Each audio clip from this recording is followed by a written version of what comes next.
maulan pa rin po sa araw ng linggo. At sana ay maayos na ang panahon sa maghapon ito.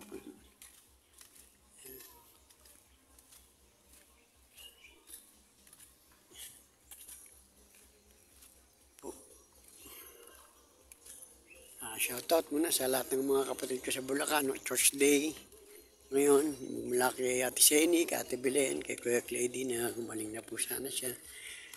Kay Doming, lahat ng kanyang sambahayan, kay Eddie, lahat ng kanyang mga mahal sa buhay, mga anak, asawa, si Seni. Ganun din po ang aking sambahayan ni Marty, sambahayan ni Net. Ganun din po ang aking bunsong kapatid na si Baby. Ingatan po silang lahat. Ganun din po si Johnny, nasa malayong lugar, Thailand. Ingatan mo po siya. Ganun din po lahat ng aking mga followers. Ingatan mo po silang lahat, malayo sa mga untoward incident.